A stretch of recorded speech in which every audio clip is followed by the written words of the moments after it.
সেই ইনকিলাব আবার আবাবিলের মতো আসমান থেকে ফিরে আসবে। ইনকিলাব ইনকিলাব ইনকিলাব ইনকিলাব। খুব ইন্টারেস্টিং একটি খবর আপনাদেরকে আজকে শোনাবো। খবরটি শোনার পরে আপনারা হয় খুশিতে নাচবেন অথবা ফিদা হয়ে যাবেন। বর্তমান সরকার জামাত ইসলামের হাতে একটি ললিপপ ধরিয়ে দিচ্ছে। এখন কি ললিপপ ধরিয়ে দিচ্ছে, কেন ললিপপ ধরিয়ে দিচ্ছে এবং জামাত ইসলাম এই ললিপপ গ্রহণ করবে কিনা সেই বিষয়টি আমি আপনাদেরকে শোনাবো। তার আগে আরেকটি গুরুত্বপূর্ণ বিষয় যে সম্পর্কে দুই একটা কথা বলে নেওয়া দরকার। মাত্র 17 দিনের মধ্যে নজিরবিহীন ব্যর্থতার মুখে বিএনপি সরকার। আপনি অবাক হবেন যে বিএনপি কতটা ব্যর্থ সরকার। জনগণের উদ্দেশ্যে জরুরি সতর্কবার্তা দিচ্ছি, বিএনপি এই দেশ ধ্বংস করবে। বাংলাদেশে দুর্ভিক্ষ আসতে পারে, অন্ধকারে থাকতে হবে, না খেয়ে মরতে হবে, নিম্ন আয়ের মানুষ সবকিছু রিজার্ভ শূন্য করে ফেলবে। বাংলাদেশ একটা কিয়ামতের মতো একটা অবস্থা দেখবেন। যেই ফাঁদ আপনারা তৈরি করছেন ওই ফাঁদে বিএনপির পতন হবে, এই সময়ের বেশি দিন বাকি নেই। যেই কাজের কারণে আওয়ামী লীগের আজকে এই অবস্থা, তাহলে আওয়ামী লীগ যে পথে গিয়েছে আমরা যদিও চাই না, কিন্তু দুঃখজনক ভাবে ওই একই পথে আপনাদেরকে সামনের দিনে হাঁটতে হবে। স্বরাষ্ট্রমন্ত্রী কথা দিয়েছিলেন দেশে আর মব হবে না, কিন্তু 7ই মার্চে এসে আবারও প্রকাশ্যে রাজধানী ঢাকায় শাহবাগের মতো জায়গায় এবং শাহবাগ থানায় মব তৈরি হলো। মব তৈরির নেতৃত্ব দিলেন ডাকসুর তথাকথিত ওই দুই নেতা, যাদেরকে সবসময় বিভিন্ন অপকর্মে সামনের সারিতে পাওয়া গেছে। রাজশাহীতে ঈদের জামাতের ইমাম নিয়োগকে কেন্দ্র করে জামাত বিএনপির সংঘর্ষে জামাতের এক কর্মী নিহত হয়েছে। 17 বছর শেখ হাসিনার সময় শুধু শুনতাম আওয়ামী লীগের হাতে জামাত বিএনপির লোকেরা মারা যাচ্ছে, আর গত 12ই ফেব্রুয়ারি নির্বাচনের পর থেকে শুনছি বিএনপির হাতে জামাতের নেতাকর্মীরা মারা যাচ্ছে। এই ধারা কিন্তু একই রকম ভাবে চলছে। গতকাল স্বাস্থ্যমন্ত্রী বলেছে ওদের তো পালাইতে পেরেছে কিছু মানুষ, আমরা কিন্তু পালাতে পারবো না। আসসালামু আলাইকুম রহমতুল্লাহ। আজকের গুরুত্বপূর্ণ সংবাদে আপনাদের স্বাগত। ভিডিও শুরুতেই বুঝতে পেরেছেন আজকের বিষয়টি অত্যন্ত গুরুত্বপূর্ণ ও সময়োপযোগী, তাই অনুরোধ থাকবে ভিডিওটি না টেনে শুরু থেকে শেষ পর্যন্ত মনোযোগ সহকারে দেখবেন। যারা এখন আমাদের চ্যানেলটি সাবস্ক্রাইব করেননি তারা চ্যানেলটি সাবস্ক্রাইব করে পাশে থাকা বেল আইকনটি অন করে রাখুন, যেন সবার আগে সর্বশেষ ও নির্ভরযোগ্য সংবাদ পেয়ে যান। যারা ইতিমধ্যে আমাদের চ্যানেলটি সাবস্ক্রাইব করেছেন তাদেরকে অসংখ্য ধন্যবাদ। দর্শক চলুন কথা না বাড়িয়ে ভিডিওটি একটি লাইক দিয়ে ভিডিওর মূল বিস্তারিত অংশ দেখে আসি। খুব ইন্টারেস্টিং একটি খবর আপনাদেরকে আজকে শোনাবো। খবরটি শোনার পরে আপনারা হয় খুশিতে নাচবেন অথবা ফিদা হয়ে যাবেন। বর্তমান সরকার জামাত ইসলামের হাতে একটি ললিপপ ধরিয়ে দিচ্ছে। এখন কি ললিপপ ধরিয়ে দিচ্ছে, কেন ললিপপ ধরিয়ে দিচ্ছে এবং জামাত ইসলাম এই ললিপপ গ্রহণ করবে কিনা সেই বিষয়টি আমি আপনাদেরকে শোনাবো। তার আগে আরেকটি গুরুত্বপূর্ণ বিষয় যে সম্পর্কে দুই একটা কথা বলে নেওয়া দরকার। আপনারা জানেন গতকাল এবং আজ এই 2 দিন মিলে বসুন্ধরা গ্রুপের পত্রিকা কালের কণ্ঠ এবং বাংলাদেশ প্রতিদিন, এটা বসুন্ধরা গ্রুপের পত্রিকা, বসুন্ধরা গ্রুপের যে মালিক আপনারা তাকে সবাই চেনেন, তিনি শেখ হাসিনার আমলে ব্যবসায়ীদের একটা প্রতিনিধি সম্মেলনে শেখ হাসিনার উপস্থিতিতে সেখানে তিনি একটা বক্তব্য দিয়েছিলেন। তিনি শেখ হাসিনাকে আজীবনের জন্য ক্ষমতায় রেখে দেওয়ার জন্য তার মনটা উসখুস করে, উশিবিশি করে, এরকম আর কি আনচান করে সেই ব্যক্তির প্রতিষ্ঠানের মুখপাত্র কালের কণ্ঠ এবং বাংলাদেশ প্রতিদিন সেখানে 2 দিন ধরে অন্তর্বর্তীকালীন সরকারের প্রধান প্রফেসর ডক্টর ইউনূসকে সম্বোধন করতে গিয়ে বারবার অবৈধ ইউনূস সরকার, অবৈধ সরকার এই বলে তারা নিউজ প্রকাশ করেছে। আমি এখানে দিয়ে দিচ্ছি, আপনারা একটু দেখে নেবেন। অনেক নিউজ এরকম আছে, 2-1টা আমি দিয়ে দিচ্ছি। এখন প্রফেসর ইউনূসকে অবৈধ সরকার বললে কার কি লাভ, এটা একটু বোঝা দরকার না? এটা একটু বোঝা দরকার। চিন্তা করুন তো, প্রফেসর ইউনূসের সরকার যদি অবৈধ হয় তার মানে বৈধ কে? শেখ হাসিনা। তারা এটি ইনিয়ে বিনিয়ে এইটা বলার চেষ্টা করছে এবং এই ধৃষ্টতা তারা দেখাচ্ছে যে শেখ হাসিনা এখনো স্টিল নাও নির্বাচন হবার পরেও বাংলাদেশের বৈধ প্রধানমন্ত্রী। এখন যদি কেউ শেখ হাসিনাকে এখনো পর্যন্ত বাংলাদেশের বৈধ প্রধানমন্ত্রী মনে করে তাহলে তার কাছে অবশ্যই তার দৃষ্টিতে অন্তর্বর্তীকালীন সরকার যে 18 মাস দায়িত্ব পালন করলো তিনি অবৈধ। ছাত্র জনতা যে শেখ হাসিনাকে এখান থেকে ঝেঁটিয়ে বিদায় করেছে ওটাও অবৈধ। এরপরে এই অবৈধ সরকারের আমলে ইউনূস সরকার যা যা করেছে সবকিছু অবৈধ হয়ে যায়। তাহলে ইউনূস সরকার অনেক কাজ করেছে, তার ভিতরে মোটা দাগে কি করেছে, সংবিধান সংস্কার কমিশন গঠন করার জন্য তারা একটা সিদ্ধান্ত নিয়েছে, ওটা অবৈধ। তারপরে গণভোট করেছে, ওটা অবৈধ। সবচেয়ে বড় অবৈধ হচ্ছে একটা নির্বাচন তারা করেছে, 12 ফেব্রুয়ারি ত্রয়োদশ জাতীয় সংসদ নির্বাচন করেছে। তাহলে এই নির্বাচন কি বৈধ? কোনো মতো অবস্থায় না। এই নির্বাচন অবৈধ, সরকার যা করবে সব অবৈধ। তাহলে তারা আজ ইউনূস সরকারকে অবৈধ বলে অভিহিত করেছে, 2 দিন পরে সুযোগ খুঁজছে। এরা এত বড় সুযোগ সন্ধানী, সুযোগ খুঁজছে, সুযোগ পেলেই এই বর্তমান বিএনপি সরকারকে অর্থাৎ প্রধানমন্ত্রী তারেক রহমানকে অবৈধ ঘোষণা করে দেবে, লিখে ফেলবে। লিখে রাখেন আপনারা, এটা সুযোগ পেলেই করবে। পরিবেশ যদি বিন্দু পরিমাণ অনুকূলে আসে তারা এটা লিখে ফেলবে। এখন বিএনপির ভাইরা আপনারা কি এই জিনিসটা চিন্তা করতে পারছেন? কোন জায়গায় তারা হাত দিয়েছে এবং কি পরিকল্পনা নিয়ে সামনে আগাচ্ছে? তারা শেখ হাসিনাকে এই বাংলাদেশে আবার ফিরিয়ে আনার জন্য গভীর ষড়যন্ত্র শুরু করেছে। এর অন্যতম কারণ হচ্ছে এই পত্রিকাগুলো, এর ফান্ডিংটা কোথা থেকে আসে? এদের ফান্ডিং এর অন্য একটা উৎস আছে, সেখান থেকে ফান্ডিংটা হয়ে থাকে এবং সেখান থেকে যে ডক্ট্রিনটা দেওয়া হয় ওই অনুযায়ী তারা হেডিংটা করে, শিরোনামটা করে। এবং মজার ব্যাপার হচ্ছে কালের কণ্ঠ, বাংলাদেশ প্রতিদিন এইগুলো নিউজ করে, হেডিং করে কোথা থেকে জানেন? আওয়ামী লীগের ভেরিফাইড ফেসবুক পেজে যে হেডিংটা করা হয় ওইখান থেকে কপি করে এনে এখানে জাস্ট পেস্ট করে দেয়। এটাও দেখাই দিচ্ছি আমি। তাহলে বিএনপির জন্য কত বড় বিপদের সামনে অপেক্ষা করছে আপনারা কি বুঝতে পারছেন? এই পত্রিকাগুলোর জন্য আমরা বিএনপির মহাসচিবকে কত মায়া কান্না করতে দেখেছি, কত মায়া কান্না তারা করেছে। আর এই যে যারা আজ ইউনূসকে অবৈধ বলছে, এদের আর বলার কিছু নাই, শুধু মোটা থেকে একটা কথাই বলবো, এটা তো পা চাটা। এই চাটার দলগুলো ইউনূস সরকারের আমলে যে কি স্বাধীনতা ভোগ করেছে, যদি মানুষ হতো তাহলে এটি তারা স্বীকার করতো। আমরা সংবাদপত্রের এবং মত প্রকাশের স্বাধীনতা বলতে যতটুকু বুঝেছি, এই ইউনূস সরকারের এই 18 মাসেই কিন্তু বুঝেছি, অথচ তারা এইভাবে ফোনা তুলে আছে। যাই হোক, এখন বিএনপি কি করবে, বিএনপির ব্যাপার, বিএনপি এটাকে কিভাবে ডিল করবে সেটা তারা করুক। এখন অন্তর্বর্তীকালীন সরকারের যে আরেকজন উপদেষ্টা রেজওয়ানা হাসান, তাকে নিয়ে যে বিতর্কটা তৈরি হয়েছে, ইনি নতুন করে আরেকটা বিতর্ক উস্কে দিয়েছেন। তিনি বলেছেন আমার উপরে যদি মব হয় তাহলে এর জন্য জামাত শিবির দায়ী থাকবে। তার মানে বুঝতে পারছেন, এখানেও কিন্তু আরেকটা চাল, একটা চক্রান্ত তিনি রেখে গেলেন, একটা ষড়যন্ত্র তিনি রেখে গেলেন, যে তাকে অন্য কেউ কিছু করলেও জামাত শিবিরকে, এদের জন্মটাই হয়েছে জামাত শিবিরকে বিরোধিতা করার জন্য, জামাত শিবিরকে বিপদে ফেলানোর জন্য, জামাত শিবিরকে ক্ষতি করার জন্য এদের চিন্তা চেতনা, ধ্যান, জ্ঞান, এমনকি ঘুমের ভিতরে এরা জামাত শিবিরকে ক্ষতি করার চেষ্টায় রত থাকে। যার কারণে আরেকটা পথ কিন্তু করে গেল, যে আমার যদি কিছু হয় বা আমার উপরে যদি মব ক্রিয়েট হয় তাহলে এর জন্য দায়ী থাকবে জামাত শিবির। এখন এমন হতে পারে যে কোনো জায়গায় ভাগ বাটোয়ারা নিয়ে অন্য কেউ ঠেঙানি দিয়েছে, এই দায়িত্ব জামাত শিবিরের উপরে। মূলত আমরা যে উগ্রপন্থার কথা বলি, উগ্রপন্থা বলতে আমরা যতটুকু বুঝি, এরা এই বাংলাদেশে যারা বামপন্থী রাজনীতি করে, এই বামেরা, এই রেজওয়ানাদের মতো, এরাই হচ্ছে সবচেয়ে বড় উগ্রবাদ। কত বড় উগ্রবাদ হলে আপনি চিন্তা করুন, যে ভিন্ন মতের কাউকে তারা সহ্যই করতে পারে না। আরে ভাই, জামাত ইসলাম হাজার খারাপ, তাদের দোষের কোনো অভাব নাই, কিন্তু জামাত ইসলাম তার ভিন্ন মতের লোককে এইভাবে কোনোদিন ক্ষমতা থেকে ছিটকে ফেলে দিয়েছে, লাথি মেরে ফেলে দিয়েছে, কিন্তু এরা সেই কাজটি করেছে। কত বড় উগ্র, এবার চিন্তা করুন। তার মতের সাথে মেলে নাই বলে, তার মতের ভিন্ন মত বলে তাকে ক্ষমতায় আসতে দেওয়া হলো না, রেজাল্ট উল্টিয়ে দেওয়া হলো, 168কে 68তে রূপান্তরিত করা হলো, আবার সেটি মুখ ফসকে বলেও ফেললো। এই হচ্ছে এদের চরিত্র। যাই হোক, এবার সেই ললিপপের ঘটনায় চলেন যাই। গণভোট যে বাস্তবায়ন করার কথা বলেছিল, এটি তো বিএনপি মানছে না, এখান থেকে সরে এসেছে। তারা গণভোটও মানবে না, সংবিধান সংস্কার পরিষদের ওটাও মানবে না, ওটা তারা শপথও নেয়নি। তার মানে তারা এটা যে মানবে না, শপথ না নেওয়ার ভিতরেই কিন্তু পরিষ্কার হয়ে গেছে। এখন হঠাৎ করে জামাত ইসলামকে, অর্থাৎ বিরোধী দলকে, তারা জাতীয় সংসদের ডেপুটি স্পিকার দেবার ঘোষণা দিয়েছে, অফার করেছে যে আপনাদের দল থেকে একজনকে মনোনয়ন করুন, তাকে আমরা জাতীয় সংসদের ডেপুটি স্পিকার করতে চাই। এখন স্বাভাবিকভাবেই এটা তো আপনাদের কাছে খুব আনন্দদায়ক মনে হতে পারে, যারে জামাত ইসলামকে একটা ডেপুটি স্পিকারের পদ অফার করেছে, বিএনপি কত মহান, তাদের রাজনীতি তো তাহলে অনেক ভালো রাজনীতি, জামাত ইসলাম তাহলে এটি গ্রহণ করছে না কেন? এইখানেই রাজনীতিটা লুকিয়ে আছে, এইটুকুই আপনাদেরকে বুঝতে হবে। এখানে অনেকটা আমরা বলি না যে গরু মেরে জুতা দান, এইটা হচ্ছে সেই গরু মেরে জুতা দানের মতো। খুলে বলি একটু চলুন। সংবিধান সংস্কার পরিষদের যে কাঠামো এবং সংবিধান যে সংস্কার করতে হবে, এই সংস্কারের ভিতরেই কিন্তু একটা জায়গায় বলা হয়েছে, যে কয়েকটা শর্তের উপরে গণভোট হয়েছে, তার ভিতরে অন্যতম একটা হচ্ছে 2 জন স্পিকার থাকবে জাতীয় সংসদে, একজন প্রধান স্পিকার আর একজন হচ্ছে ডেপুটি স্পিকার। এই ডেপুটি স্পিকার পদটা থাকবে অবশ্যই বিরোধী দল থেকে। এটি কোথায় বলা হয়েছে? ওই গণভোটে বলা হয়েছে। তাহলে বিএনপি দেখেন গণভোট নাকচ করে দিয়েছে, গণভোট তারা মানবে না। গণভোট না মেনে তারা কি করছে, ওই গণভোটের ভিতরে আন্ডারে যে একটা সামান্য একটা অপশন, যে বিরোধী দল থেকে একজন ডেপুটি স্পিকার করা হবে, এইটাকে তারা সামনে নিয়ে আসছে, যে ঠিক আছে এইটুকু মানলে তার অসুবিধা নেই তাদের। এইটা তারা অফার করেছে জামাতকে, যে বিরোধী দল থেকে আপনাদের থেকে একজন ডেপুটি স্পিকারের নাম দেন। এখন উদ্দেশ্য কি? উদ্দেশ্য হচ্ছে জামাত যদি এই ললিপপটা গ্রহণ করে, যদি চুষতে শুরু করে, ডেপুটি স্পিকারের পদটা যদি নিয়ে নেয়, তাহলে তারা এই যে গণভোটের পক্ষে যে আন্দোলনে নামার চেষ্টা করছে বা ঘোষণা দিয়েছে এবং সংবিধান সংস্কার পরিষদের জন্য যে শপথ গ্রহণ করছে, এটি তো মারে মারা যাবে, এটি আর হবে না। তাদের এই পরিকল্পনায় একেবারে সাইড ঢেলে দেওয়ার শামিল এটা। তখন বিএনপি প্রচার করবে যে তোমরা তো ডেপুটি স্পিকার নিয়ে নিয়েছো, তাহলে তোমরা আবার আন্দোলন করো কেন, তোমাদের আন্দোলনের কি দরকার, দিয়ে তো দিলাম। অর্থাৎ জামাত ইসলাম বা বিরোধী দল 11 দলীয় জোট যাতে এই সংবিধান সংস্কার পরিষদ এবং গণভোটের পক্ষে মাঠে রাজনীতি না করতে পারে, এইখান থেকে তাদেরকে ফিরিয়ে আনার জন্য, ওইটাকে ভুলিয়ে দেওয়ার জন্য তারা ওইখান থেকে ছোট্ট একটু বিষয়ে বের করে এনে তাদেরকে অফার করেছে যে মেনেই তো নিলাম, আমরা তো ডেপুটি স্পিকার দিয়ে দিলাম, মানে তো মেনে নিলাম। কিন্তু এইটা তো শুধু অনলি একটা ক্লোজ মাত্র, আরো তো সাথে অসংখ্য বিষয়গুলো আছে, 18টা বিষয় সেখানে আছে, সেগুলো তারা মানবে না। আসলে যদি গণভোটের যে কার্যকারিতা ওটা যদি বাস্তবায়ন হয়, তাহলে ওটা তো বিরোধী দলের অধিকার, ওটা তো দান না, ওটা বিরোধী দলের অধিকার। তাহলে বিএনপি এখন অনেকটা দয়া পরবশ হয়ে যে তোমাদের এটা দান করছি, নাও তোমরা নাও, অনেকটা জমিদারি ঠিক রেখে বিরোধী দলের হাতে দানের একটা পেয়ালা তুলে দেওয়া যে নাও, এটুকু তোমরা সুস্থ থাকো, আর আমাদের জমিদারি আমাদের একেবারে অটুট থাকুক। মাত্র 17 দিনের মধ্যে নজিরবিহীন ব্যর্থতার মুখে বিএনপি সরকার। আপনি অবাক হবেন যে বিএনপি কতটা ব্যর্থ সরকার।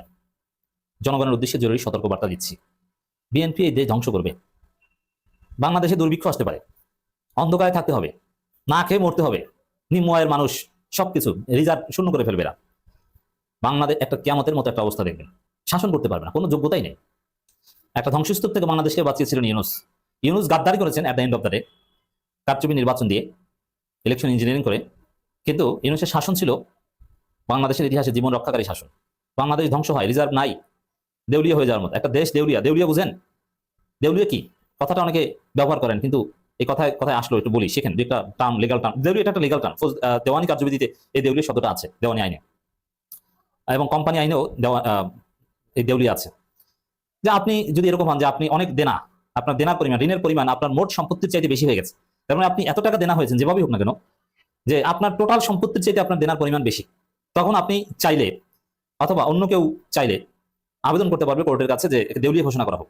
তখন কোর্ট যদি সবকিছু বিবেচনায় দেখে যে না, এর ঋণের পরিমাণ মোট সম্পত্তির চাইতেও বেশি, তখন দেউলিয়া ঘোষণা করে। দেউলিয়া ঘোষণা করার পর সে ঋণ থেকে মাপ পেয়ে যায়। তখন সম্পত্তি যা আছে ওইগুলো একটা নিয়ম অনুযায়ী, চুক্তি বা অগ্রাধিকার অনুযায়ী বন্টন করা হয়, মানে ওইগুলো বিক্রি করে দেনা দিয়ে দেওয়া হয়। কিন্তু সবাইকে দেওয়া তো সম্ভব না, কারণ তার ঋণের পরিমাণ মোট সম্পত্তি থেকে বেশি। এখন বাকি টাকা যে বেশি, যে এত টাকা ঋণ দেওয়া সম্ভব না, ওই দেউলিয়া ঘোষণা করার ফলে সে এটা থেকে মাপ পায়। মানে এটা মানবিক একটা আইন। দেউলিয়া আইনকে বলা হয় একটা মানবিক আইন। কেন? সে দেনা থেকে মুক্তি পায়। দেউলিয়া ঘোষিত হলে তার আর কোনো দায় থাকে না। সম্পত্তি বিক্রি করে ঋণ যতটুকু দেওয়া যায় এতটুকু দেওয়া আদালতের দায়িত্ব, রিসিভার নিয়োগ করা যায়, বিভিন্ন কিছু। ওই ব্যক্তি ফ্রেশ। এমনকি তার বিরুদ্ধে টাকা মেরে খাওয়া, ঋণ নিয়ে এই মানি সুট মামলা বা নানান মামলা টামলা যদি থাকে, এগুলো থেকে তিনি মুক্ত, তিনি একদম ফ্রেশ ব্যক্তি। এই মানবিক আইন কিন্তু রয়েছে। বাংলাদেশ কিনা ওই দেউলিয়ার দিকে যায় বিএনপির আমলে, কারণ এরা অতীতে বাংলাদেশকে বিশ্ব চ্যাম্পিয়ন করেছে দুর্নীতিতে। শ্রীলঙ্কা একবার দেউলিয়ার কাছাকাছি গেছিল না? ব্যর্থতার কারণে, ভয়াবহ দুর্নীতি অনিয়মের ফলে বাংলাদেশ আবার দেউলিয়ার দিকে যেতে পারে। মাত্র 17 দিন হলো ক্ষমতায় আসলো, এখন বাংলাদেশে হাহাকার লেগে আছে। ওপেন খবরই দেখছেন হাহাকার, ভিতরের খবর ফুসা নাই। কি? জ্বালানি তেল নাই। একটা জিনিস মনে রাখবেন, একটা দেশে জ্বালানি তেল না থাকা মানে কিচ্ছু নেই, ও একদম মরে গেছে। কারণ বাংলাদেশ চলতে হলে জ্বালানি তেল লাগবে। জ্বালানি ছাড়া দেশ এক মুহূর্ত চলতে পারে না। আপনার ঈদের সময় বাড়ি যাওয়া থেকে শুরু করে আপনি চাউল খাবেন, ভাত, ধান দিয়ে চাউল বানিয়ে খাবেন, ওতেও জ্বালানি লাগবে। সবজি আপনার ঘর পর্যন্ত নিতেও জ্বালানি লাগবে। এই জন্য জ্বালানির দাম বাড়লে চেইন ইফেক্ট করে, এর মানে সব জায়গায় দাম বাড়ে। জ্বালানি এটা হচ্ছে একদম হার্ট, ফুসফুস যা বলেন, যেটা ছাড়া চলতে পারে না মানুষ। বাংলাদেশে সেই জ্বালানি নাই। এই জন্য আগেভাগে যুক্তরাষ্ট্রের কাছে সাহায্য চায় যে আমেরিকা, আব্বা আমাদেরকে জ্বালানি দেন, আমাদের তো নাই, না খেয়ে মরবো। আবারও বলছি, জ্বালানি নাই এটা একটা সংকট না। জ্বালানি সংকট মানে পুরো জাতীয় সংকট। আপনার কিচ্ছু নাই, কোনো দাম নাই, রুহুর মতো। আপনার শরীরের মধ্যে রুহু না থাকলে যেরকম আপনার কোনো দাম নাই, ওরকম জ্বালানি না থাকলে কোনো দাম নেই। জ্বালানি না থাকলে দেশ চলতে পারে না। আন্ডারস্ট্যান্ড? বলবেন যে এখন তো বিদ্যুৎ, যেমন আপনারা যারা একটু গাড়ি টাড়ি চালান, এখন ইলেকট্রিক গাড়ি বের হয়ে যায়। আরে ভাই, ইলেকট্রিসিটি উৎপাদন করতেও তো জ্বালানি লাগে। হ্যাঁ, যদি কোনোদিন আসতে পারে যে সবকিছু ইলেকট্রিক করে ফেলছেন এবং বিদ্যুৎ উৎপাদন এটা জলবিদ্যুৎ, পারমাণবিক বিদ্যুৎ বা অন্য কোনো বিদ্যুৎ, তখন হয়তো জ্বালানি না থাকলে কিছু রিলিফ আপনি পাবেন। কিন্তু একদম জ্বালানি মুক্ত পৃথিবী অসম্ভব। এই জন্য পৃথিবীর সবচেয়ে বড় ব্যবসা তেল ব্যবসা। মধ্যপ্রাচ্যে রাজতন্ত্র, রাজতন্ত্র মানে রাজারা যা বলবে, জনগণের কথার কোনো দাম নাই। কিন্তু সেখানে একটা গোষ্ঠীর কথার দাম আছে, তারা রাজতন্ত্রকে প্রভাবিত করতে পারেন। তারা হচ্ছে তেল কোম্পানি, এই জ্বালানি কোম্পানি। বুঝতে পারছেন? রাজতন্ত্রের উপর প্রভাব বিস্তার করে তেল কোম্পানির কাছে জিজ্ঞেস করে সিদ্ধান্ত নিতে হয় কতটা প্রভাবশালী, কতটা পাওয়ারফুল। সেই জ্বালানি বাংলাদেশে নাই। বিএনপি ক্ষমতা আসার 17 দিনের মধ্যে আপনি পাম্পে যেয়ে ফিরে আসেন নাই। আগেভাগে তারা সাহায্য চেয়েছে নাই। এখন বলবেন, এই যে খবরগুলো একটু আপনাদের বলি, আপনি কিনতে যাবেন নাই, ঘন্টার পর ঘন্টা দাঁড়িয়ে থাকে। আপনি যদি মোটরসাইকেল মালিক হন সর্বোচ্চ 2 লিটার কিনতে পারবেন, প্রাইভেট কারের মালিক হলে 10 লিটার। জ্বালানি নাই। এটা হয়েছে এখন সিম্পল একটু তেল কিনবেন, পেট্রোল বা কেরোসিন তেল না কি বলে, আপনি গাড়ির মধ্যে ঢুকাবেন, সেটাও আপনার টাকা আছে কিন্তু 2 লিটার বেশি কিনতে পারবেন না। বুঝতে পারছেন বাংলাদেশ কোথায় এসেছে? এখন বলবেন যেটা তো ইরান যুদ্ধের ফলে। আরে ভাই, এইসব ভুং জিনিস আমাদেরকে বুঝাবেন না। পৃথিবীতে সংকট আসবে, সংকট ওভারকাম করে কিভাবে দেশ চালানো যাবে, এটি হচ্ছে শাসন। ইরান যুদ্ধ, অমুক যুদ্ধ, এরকম সংকট সবসময় কোনো না কোনো সংকট চলতে থাকে। ইরান যুদ্ধ বিকল্প কি? কই ভারতে দেখছেন জ্বালানি সংকট? পাকিস্তানে দেখছেন? আর কোন দেশে দেখছেন এরকম জ্বালানি সংকট? আপনি দেখাতে পারবেন না। শুধু বাংলাদেশে, অন্য কোথাও হয় না, শুধু বাংলাদেশে কেন হয়? মানে বিকল্প ভাবতে পারে নাই, এটা বিএনপির ব্যর্থতা। রাশিয়া ইউক্রেন যুদ্ধে শুধু বাংলাদেশে সবজির দাম বাড়ে, অন্য কোনো দেশে বাড়ে না, এটা বন্ডামি। তো দর্শক, সামনে বিদ্যুতের দাম বাড়াবে, আপনি রিক্সা চালিয়ে যা ইনকাম করেন, বিএনপি সরকার পকেট কেটে নিয়ে যাবে। ভোট দিয়েছেন না, এখন দেন, অপেক্ষা করেন, এই জ্বালানি দামও বাড়াবে। জ্বালানি তো বিএনপি টুকুরা খেয়ে ফেলে, ইরান যুদ্ধ না, টুকুরা খেয়ে ফেলে, এটা হচ্ছে কথা। আমেরিকার দালালি করে, আমেরিকার সাথে গোপন চুক্তি করে ক্ষমতা এসেছেন। নইলে চীন ভিত্তিক বা চীনের সাথে যদি একটা ব্যালেন্স রিলেশন হতো, আমি বলছি না যে চীনের দালালি করবেন, একটা ব্যালেন্স হবে। ইরান যুদ্ধে পৃথিবী অচল, হরমুজ প্রণালী অচল হয়ে গেল, চীনের সাথে সম্পর্কের ফলে আপনি বিকল্প পেতেন। আর আপনি নির্ভরশীল হয়েছেন পুরোপুরি আমেরিকার। চীনের কোনো স্ট্র্যাটেজিক প্রেজেন্স বাংলাদেশে রাখেন নাই। চীন তো এখন আপনাকে কোনো সহায়তাই দিবে না। আগে যা দেওয়ার কথা বলছে তাও দিবি করে বলে দিবে না, কারণ আপনি আমেরিকা দালালি করছেন। প্রত্যেকটা যুক্তি এবং এমন গোপন চুক্তি করেছেন যেখানে চীনের স্বার্থকে পুরোপুরি উপেক্ষা করা হয়েছে। নির্বাচনের 3 দিন আগে এটা বিএনপির যোগ সাজসে ইউনূস সরকার করে দিয়ে গেছে। তো দর্শক, এই জন্য এই যে দেখেন, এই যে আপনি ইরান যুদ্ধকে দায়ী করেন না, ইরান যুদ্ধে তো ইরানের বিরুদ্ধে বাংলাদেশ, যুক্তরাষ্ট্র ইসরায়েলের পক্ষে, তারা দেখ না জ্বালানি সহায়তা করুক, করতে পারবে না। কিন্তু ব্যালেন্স রিলেশন থাকলে চীন আপনার সমস্ত বিকল্প প্রোভাইড করতে পারত। That was possible. তো দর্শক, বিএনপি ক্ষমতায় আসা 17 দিন পর এই পেট্রোল পাম্পে জ্বালানি নাই, মানে অল্প কিছু আছে। নাই বলেই তো আপনার লিমিট করে দিয়েছে যে এর চাইতে বেশি কিনতে পারবেন না। নাই বলেই তো বিরাট সিরিয়াল। নইলে 12 মাস দেখেন এরকম সিরিয়াল, আপনি আপনি ইচ্ছা মতো আপনি বাংলাদেশে এখন পেট্রোল পাম্প প্রচুর, কোনো সিরিয়াল টিরিয়াল নেই। এখন মধ্যপ্রাচ্যে চলমান যুদ্ধের কারণে বলা হচ্ছে বৈশ্বিকভাবে, কিন্তু এখানে আমি দায়ী করবো বিএনপি সরকারকে, কারণ তারা বিকল্প ভাবতে পারেনি, বিকল্প রাখতে পারেনি।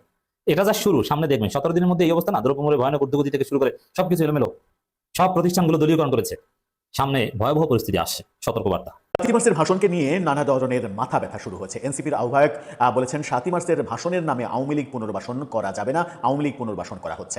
7 মার্চের ভাষণকে আওয়ামী লীগ পুনর্বাসন বলা হচ্ছে।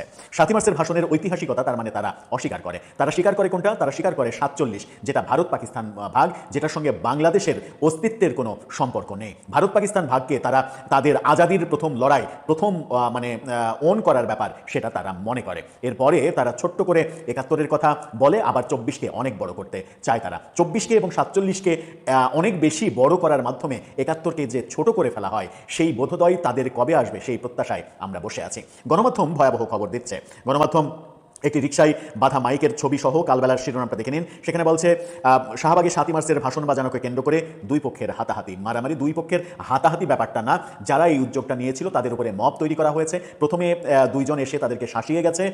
সেই শাসিয়ে যাওয়ার পরেও তারা যখন এই 7 মার্চের ভাষণ বাজানো অব্যাহত রেখেছে, তখন জুবায়ের এবং মোসাদ্দেকের নেতৃত্বে এক দল এসে, এবং সেই দল তাদের নেতৃত্বে আসলে ওরা কারা হবে, কোন রাজনৈতিক দলের হবে, কোন রাজনৈতিক দলের হবে, সেটা একেবারে পরিষ্কার। সেখানে ছাত্র শক্তির নেতৃবৃন্দ, এনসিপির ছাত্র সংগঠন, তাদেরকে দেখা গেছে, এবং মোসাদ্দেক এবং জুবায়ের ডাকসুর কোন প্যানেল থেকে নির্বাচিত সেটা তো আপনারা খুব ভালোভাবেই জানেন। সেই মবটা তৈরি করা হয়েছে এবং তারা 2 জন থেকে এই কাজটা করেছেন, যেটা প্রথম ভিডিওতেই আপনারা দেখলেন। গণমাধ্যম বলছে যে 7 মার্চের ভাষণ বাজানোকে কেন্দ্র করে দুই পক্ষের মধ্যে এই মারামারির ঘটনাটা ঘটে। ঢাকা বিশ্ববিদ্যালয়ের শামসুন্নাহার হলের সাবেক ভিপি শেখ তাসনিম আফরোজ ইমি ও ছাত্র শক্তির নেতাকর্মীদের মধ্যে হাতাহাতির ঘটনা ঘটে। নারীকেও ছেড়ে দেয়নি তারা।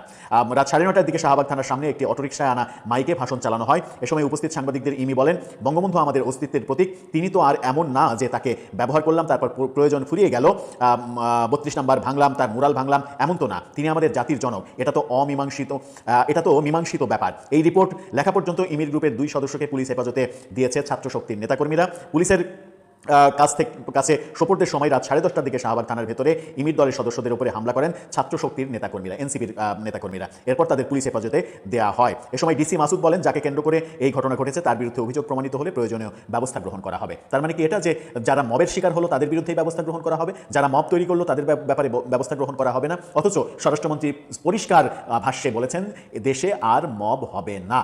কিন্তু সেটা কি হচ্ছে? দুপুরে চাঙ্কারফুল মোড়ে শেখ মুজিবুর রহমানের ঐতিহাসিক 7 মার্চের ভাষণ সাউন্ড বক্সে বাজানোয় ঢাকা বিশ্ববিদ্যালয়ের এক শিক্ষার্থী সহ 2 জনকে আটক করেছিল শাহবাগ থানার পুলিশ। এ সময় ঘটনাস্থল থেকে ব্যবহৃত সাউন্ড বক্সটিও পুলিশ জব্দ করেছিল। তাদের আটকের প্রতিবাদে শাহবাগ থানার সামনে 7 মার্চের ভাষণ প্রচার করা হয়। আটক শিক্ষার্থীর নাম আসিফ আহমেদ বলে জানা গেছে। তিনি ঢাকা বিশ্ববিদ্যালয়ের পদার্থ বিজ্ঞান বিভাগের 2018-19 শিক্ষাবর্ষের শিক্ষার্থী এবং শহীদুল্লাহ হলের আবাসিক ছাত্র। তার সঙ্গে সাউন্ড বক্স পরিচালনার দায়িত্বে থাকা আরেকজনের পরিচয় জানা যায়নি। আমাদের কাছে একটা ছবি এসেছে, সেই ছবিতে দেখা যাচ্ছে যে শাহবাগে 7 মার্চের ভাষণ প্রচারের যে মূল উদ্যোক্তা ইমির সঙ্গে আরও 2 জন যারা ছিলেন, তাদের 3 জনকে এই ছবিতে দেখা যাচ্ছে। পিছনে রিকশায় মাইক বাঁধা, ছবিটা আপনারা দেখে নিন। এই ছবিতে ইমির ডান পাশে যে ছেলেটাকে হালকা পাতলা গড়নের সাদা প্রিন্টের শার্ট পরিহিত যে ছেলেটাকে দেখা যাচ্ছে, সেই ছেলেটাকেই মেরে রক্তাক্ত করা হয়েছে মব তৈরি করে। ওই জুবায়ের এবং মোসাদ্দেকের নেতৃত্বে মব তৈরি করে তাকে বেদম পিটিয়ে রক্তাক্ত করা হয়েছে। অবশেষে শাহবাগ থানার ভেতরে গিয়ে আশ্রয় নিয়ে এই ছেলেটা বাঁচতে পেরেছে। এই যখন অবস্থা, এবং বিভিন্নভাবে বিভিন্ন সূত্র বলছে যে এরা বামপন্থী ঘরানার আদর্শের ছাত্রছাত্রী, এদের সঙ্গে ছাত্রলীগ আওয়ামী লীগের দূরতম কোনো সম্পর্ক নেই এবং এরা জুলাই আন্দোলনের সঙ্গে সক্রিয়ভাবে জড়িত। তারাও জুলাই আন্দোলন করেছে, কিন্তু বঙ্গবন্ধুর প্রশ্নে তাদের অবস্থান একেবারে শক্তপোক্ত। যেখানে এই ঘটনা ঘটেছে সেখানে শাহবাগ থানা, সেখানে পুলিশ ছিল, অসংখ্য পুলিশ ছিল। অসংখ্য পুলিশের উপস্থিতিতে এই কাজটা হয়েছে, এই মবের ঘটনাটা ঘটেছে। এটা সরকারের জন্য খুবই খারাপ একটা বার্তা। স্বরাষ্ট্রমন্ত্রীর কথা যদি পুলিশ বাস্তবায়ন করতে না পারে কিংবা না চায়, তাহলে ব্যাপারটা কিন্তু হিতে বিপরীত হয়ে যাবে। নতুন স্বরাষ্ট্রমন্ত্রী আমাদের কথা দিয়েছিলেন দেশে আর কোনো মব হবে না। তাহলে মব যারা করছে তাদের বিরুদ্ধে নিশ্চয়ই শাস্তিমূলক ব্যবস্থা গ্রহণ করা হবে। দর্শক, আপনার কাছে কি মনে হয় এই যে ঘটনা ঘটছে, মানে বঙ্গবন্ধুর ঐতিহাসিক মর্যাদাকে ছুঁড়ে ফেলে দেয়া, এবং আজকে নাহিদ ইসলামের বক্তব্যেও সেটা পরিষ্কার বোঝা গেছে। নাহিদ ইসলামের বক্তব্যে উদ্বুদ্ধ হয়েই তার সাকরেতরা এই কাজটা করেছে, সেটা বোঝাই যাচ্ছে। এটা কি ঠিক হচ্ছে? এই কাজটা কি ঠিক হচ্ছে? আপনি শেখ হাসিনার বিরোধিতা করেন, শেখ হাসিনার বিচার করেন, শেখ হাসিনা সরকারের যারা দোষী তাদের বিচার করেন, তার সঙ্গে বঙ্গবন্ধুর 7ই মার্চের ভাষণের কি সম্পর্ক? বঙ্গবন্ধুর যে স্বাধীনতা যুদ্ধের নেতৃত্ব সেটাকে অস্বীকার করতে চান? বঙ্গবন্ধুর মুক্তিযুদ্ধের পেছনে অবদান সেটাকে অস্বীকার করতে চান? 7ই মার্চের রেসকোর্সের যে ভাষণ, যে ভাষণের মাধ্যমে মুক্তিকামী মানুষ বাঙালি তারা একত্রিত হয়েছিল, যুদ্ধের প্রস্তুতি শুরু করেছিল, সেই ঐতিহাসিক পটভূমি আপনি অস্বীকার করতে চান? যদি অস্বীকার করতে চান তাহলে স্রেফ বলে দিলেই হলো, রাষ্ট্র থেকে ঘোষণা করে দিলেই হলো যে 7ই মার্চ এটা ইতিহাসে নাই, এটা ইতিহাসে অবৈধ। বঙ্গবন্ধু এই শব্দটা অবৈধ, অবাঞ্ছিত শব্দ, এই শব্দ উচ্চারণ করা যাবে না, শেখ মুজিবের কোনো ইতিহাস থাকবে না, এটা বলে দিলেই তো হলো। যারা মব করছে তারা বরং এই কাজটা করুক যে এই ব্যাপারটা ইতিহাস থেকে, ওই যে প্রফেসর ইউনূস রিসেট বাটন টিপেছিলেন, সেরকম রিসেট বাটন টিপে ইতিহাস থেকে বঙ্গবন্ধু, শেখ মুজিবুর রহমান এই ইতিহাসগুলো ফেলে দেওয়া হোক। ফেলে দিলেই তো জাতি অন্তত বুঝতে পারে যে এটা ইতিহাসে আর নাই, এই ব্যাপারে আর কোনো কথা বলা যাবে না। ব্যাপারটা সেটাই কি কাম্য নয়? দর্শক, আপনার কাছে কি মনে হয়, কি হচ্ছে? যদি বিএনপি সরকারের আমলেও পুলিশ বাহিনী এই মানে গত 1.5 বছর ধরে করে আসা মব বাহিনীকে প্রতিহত করতে না পারে, তাহলে সরকারের জন্য খুবই বড় ধরনের দুঃখ অপেক্ষা করছে। এতক্ষণ মনোযোগ সহকারে ভিডিওটি দেখার জন্য অসংখ্য ধন্যবাদ। ভিডিও সম্পর্কে কোনো মতামত থাকলে অবশ্যই কমেন্ট সেকশনে জানাবেন। যারা এখন আমাদের চ্যানেলটি সাবস্ক্রাইব করেননি তারা চ্যানেলটি সাবস্ক্রাইব করে পাশে থাকা বেল আইকনটি অন করে রাখুন, যেন সবার আগে সর্বশেষ সংবাদ পেয়ে যান। দর্শকবৃন্দ, সবাই ভালো থাকুন, সুস্থ থাকুন, আল্লাহ হাফেজ।